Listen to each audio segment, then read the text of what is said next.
And we happen to have two-thirds of Roots of Rhythm. Lynne Hart and Rich Wagor join me in our studios. We're going to be talking about this brand new release, the upcoming CD release party this Friday at Campbell Steele Gallery in Marion at 7 p.m. And, well, a couple other things you guys have been up to. But first off, welcome once again to KCCK, Lynne and Rich. Thank you.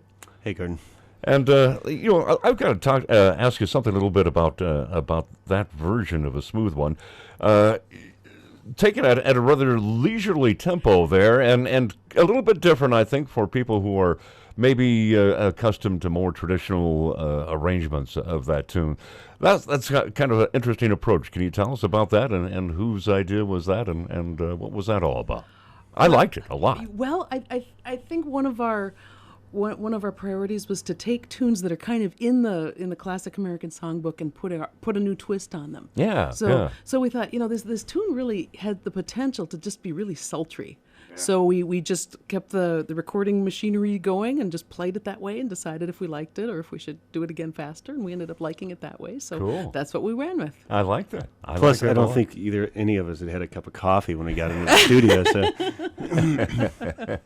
sometimes, Oh, well, and let's introduce the two of you to maybe some of KCCK listeners who are not perhaps all that familiar with the two of you. But I can't imagine that if they have enjoyed any live music or have been listening to KCCK at one time or another, or perhaps if their children have participated in something like the Corridor Jazz Project or something like that. Certainly these names are familiar with you, but Lynne has been a long time a musician and educator in the area. She also runs the Lynne Hart Music Studios. And Lynne has also been a participant, KCCK's Corridor Jazz Project in the past.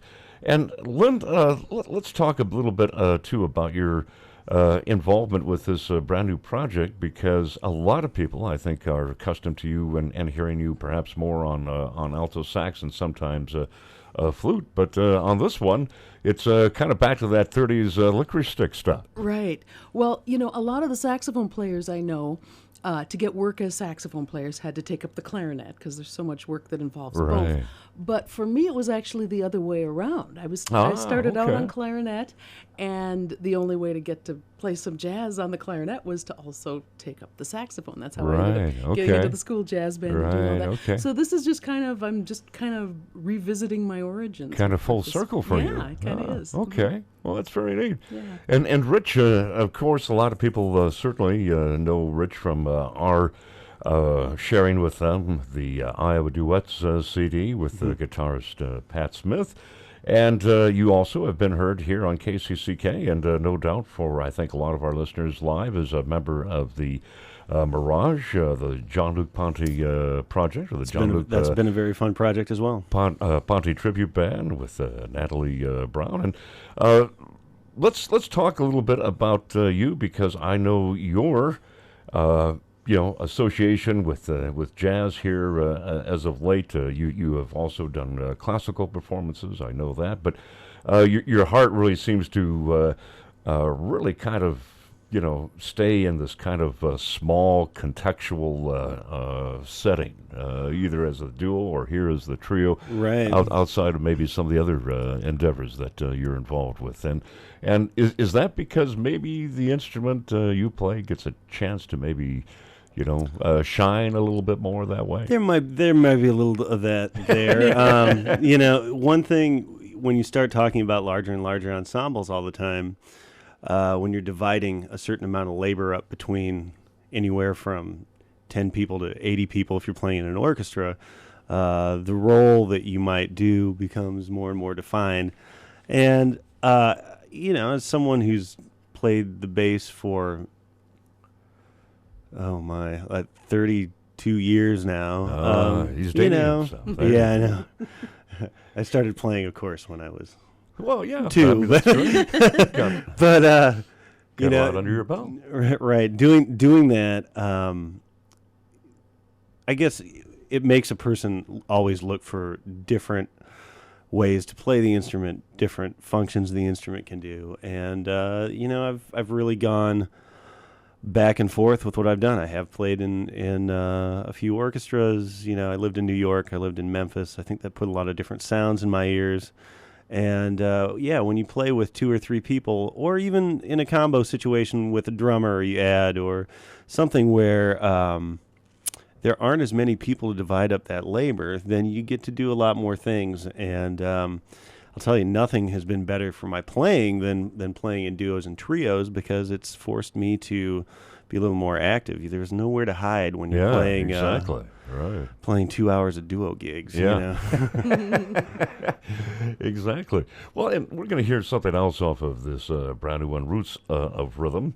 And I guess the big perhaps influence here, just collectively speaking, is great tunes from the 20s and 30s that were either known as pop standards at the time, or have certainly become jazz standards since. But some of these don't fit quite so nicely in say, a regular jazz context. I'm thinking C'est Si Bon is usually thought of as more of a pop tune, and Fools Rush In, I suppose, kind of too. But they're on here, and all the other stuff that is on here is great.